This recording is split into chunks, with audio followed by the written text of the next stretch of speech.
Kabarakos, it's me, Kirsty, and for today's vlog, makakasama natin ang dalawang bigating empleyado ng Honda Cars Batangas and Hino Batangas. Kaya naman, very special talaga ang video na to kasi pinaunlakan tayo para ibahagi sa atin kung ano nga ba ang sikreto ng isang Employee of the Year. Let's get to know our Employees of the Year.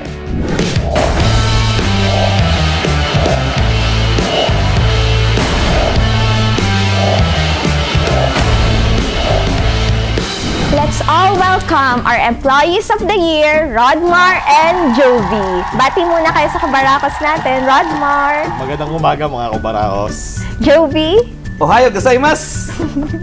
So, kwentuhan lang tayo, guys. So, tatanungin ko lang ilang taon na kayo dito sa company, sa Hino Batangas and Honda Cars Batangas. And ano yung nature of work ninyo? I've been working as an IT in Hino Batangas for more than 3 years. Okay, 3 years na. Matagal-tagal na din. And how about you, Rodmar naman? Ako sa February 14, mag-2 years na. So, explain nyo lang din kung ano yung nature of work nyo. Bilang electrician, building maintenance dito.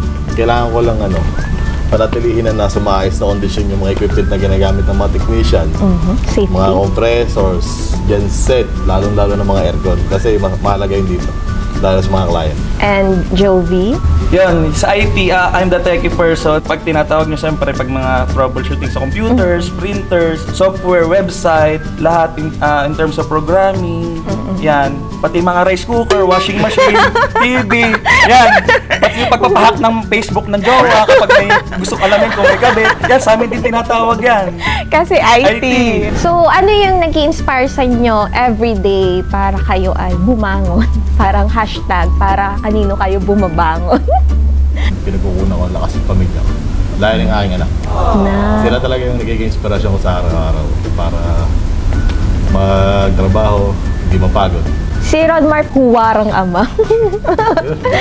And Jovi? What inspires me the most is my family po. Din po nung kay Sir Rodmar, syempre, kaya naman tayong tatrabaho para may bigay talaga yung at nag-provide talaga. May balik yung mga suklit na naitulong nila sa akin.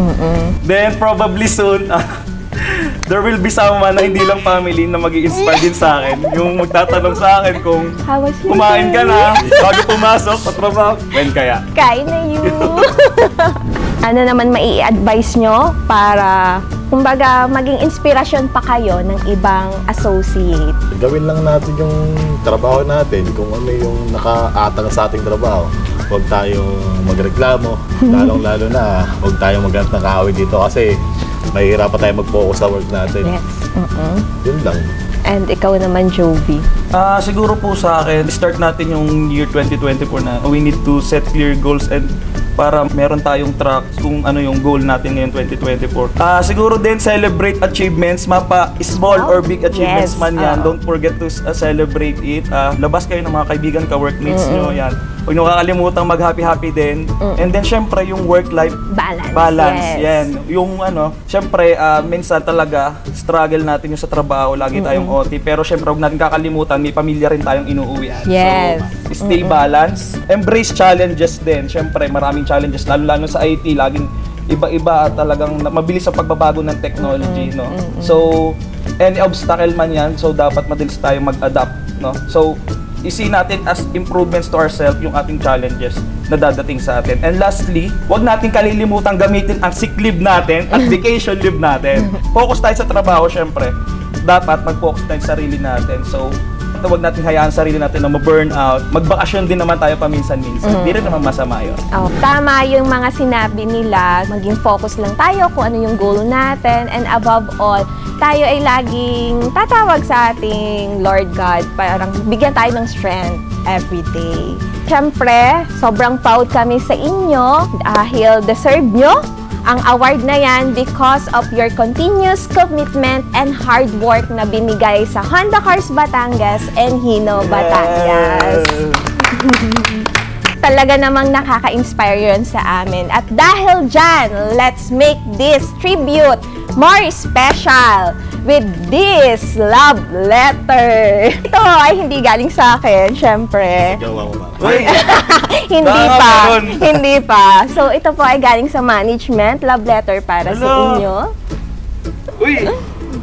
Grabe! English! Dear Rodmar and Joby, congratulations on this remarkable accomplishment. Your exceptional efforts, determination, and hard work have made you our employees of the year. Ooh, we're immensely proud to have you as part of our team. Well done and keep it up from Honda Cars Batangas and Hino Batangas Management. Diba? Ang sweet! Pero hindi pa dyan natatapos. Since kayo nga ang bigating empleyado Uy, ng yeah. taon, ating ipakita ang inyong galing at determinasyon sa isang challenge. Nagulat kayo? Akala ko interview lang! Siyempre! May challenge! So, i-accept niyo ba yung challenge? Parang malaya tayo sa nabasa ko. I-accept niyo ba? May gagawa pa ba kami? Siyempre, oo. So, G? Go, go, go!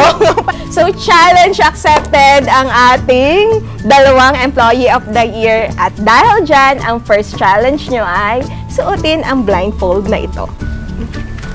Yan. May nakikita ka? Ilan to? Ako. Ilan to? Tatlo.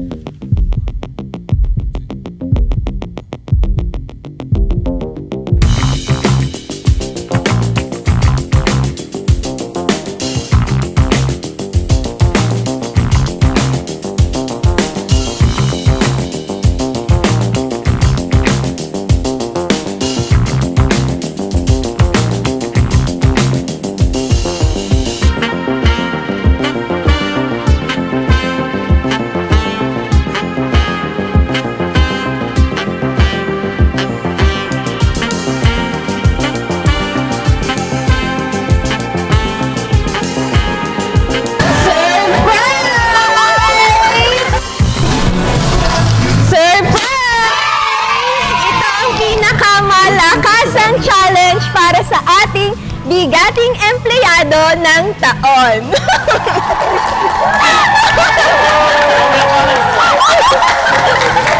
As part of your recognition bilang Employee of the Year, nais kayong regaluhan ng ating management, Honda Cars Batangas and Hino Batangas na grocery shopping spree. Hakot Challenge! Shout out nga pala sa Pure Gold Batangas City for having us! So, for today's challenge, meron kayong 2 minutes para maghakot ng kahit ano dito sa Pure Gold. Ilalagay nyo ang mga items sa push cart na ito. One at a time lang yun na, meaning pagka puno po ng isa nyong cart, doon tayo maglo-load ulit ng panibago. So, pag may nabasag or na-damage tayo, hindi yun count. At dahil dito nga sa Pure Gold ay always panalo, panalo din kayo ngayon, kaya handa na ba kayo, Joby and Rodmar? So, guys, ready na kayong dalawa? Your timer starts now!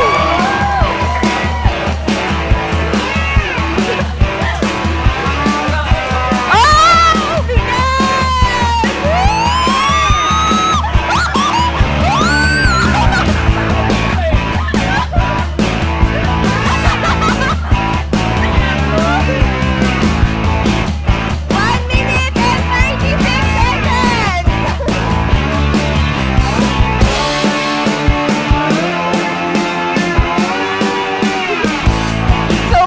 Bobo talaga ang hanap ni Rodmar. Kulang pa ba sa toyo? 1 minute and 15 seconds!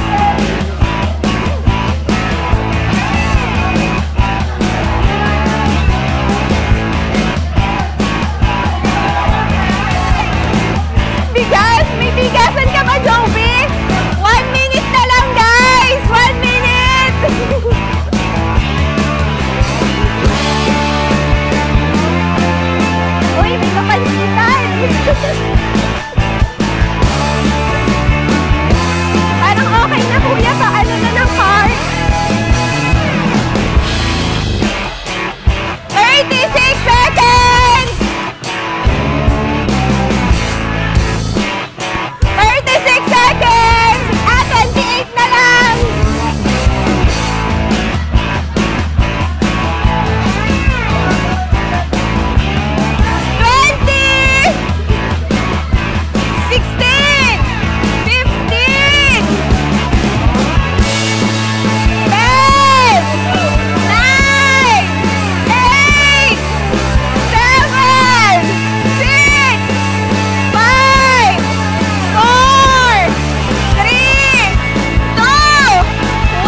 2 minutes hako challenge, Rodmar. Nakaka-blanco. Dahil... Hindi ko kasi sa ulot eh. Kaya kung ano nasa harap ko, yun nakita ko.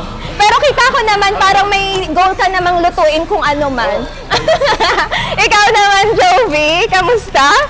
Ayun po, pinaka mabilis na 2 minutes na buhay.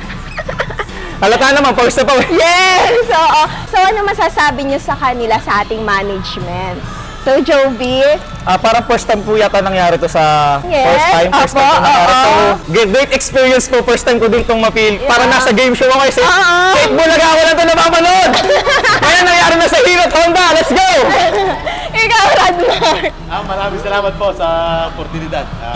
Makakatulong sa amin to. Salamat. Malaking tulong. Yes, oo. Kaya naman, thank you Honda Cars Batangas and Hino Batangas for this opportunity po para sa ating Employee of the Year. Ibig sabihin, ito ay magiging silbing inspirasyon syempre sa ating mga kapwa associate para sila ay ma-motivate pa na maging mabuting empleyado. And also, hindi natin kakalimutan ang pasasalamat mo sa Pure Gold Batangas.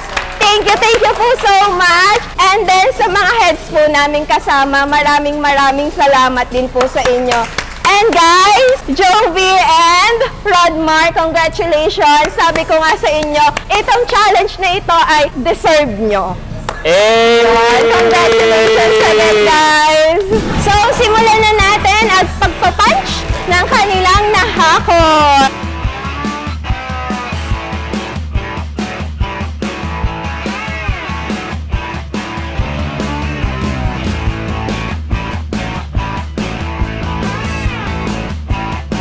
Total amount po natin ay 13,101.05. Oh, diba?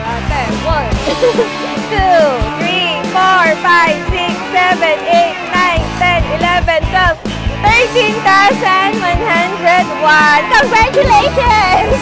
Okay, tignan naman natin kung magkano aabutin ng kay Jovi.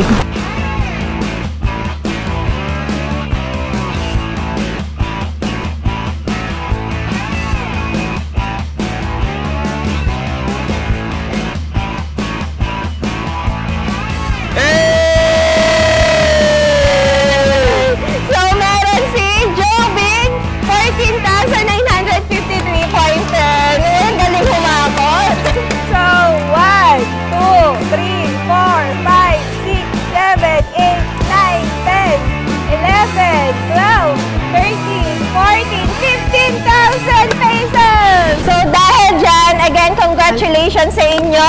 Pero bago ang lahat, hingan muna natin ng maikling mensahe ang ating General Manager, Ma'am Edna Di Maculangan. Good morning sa lahat, sa Honda Cars Batangas, sa Hino Batangas, sa management and staff ng Pure Gold Batangas City. And it's our simple way of saying thank you sa ating Employee of the Year, sa Hino and Honda. And alam namin na hindi naman talaga biro na maging best employee ka for the whole year. And simple lang ang ginawa nila, yung effort nila na maging natural at i-fulfill ang job full-heartedly. Ito yung kung bakit sila naging Employee of the Year.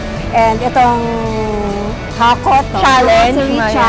Ito naman yung ginawa namin na kakaiba para ipakita lang sa kanila na we really appreciate yung effort nila at pagiging maayos nilang empleyado. Yes! So, ayun, again, congratulations Rodmar and Jovi. At kayong dalawa ay patuloy naming magiging inspirasyon sa pamamagitan ng inyong commitment at dedication sa trabaho. And thank you again po, Pure Gold Batangas City, for having us. So, Rodmar, any message po? Thank you, Honda Cars Batangas, sa pa-birthday sa akin. Salamat. Sakto. Yan, thank you po sa management, sa lahat po ng bumuo, sa team, sa mga nag-isip po nito, sa HR, sa managers, lahat po. Kay Boss Martin po, kay Ma'am Edna, thank you po sa lahat. Maraming salamat po. From the bottom of my heart. There you have it, guys. Thank you for watching. Don't forget to like this video, Share. And subscribe! Honda Cars Batangas. Experience beyond compare!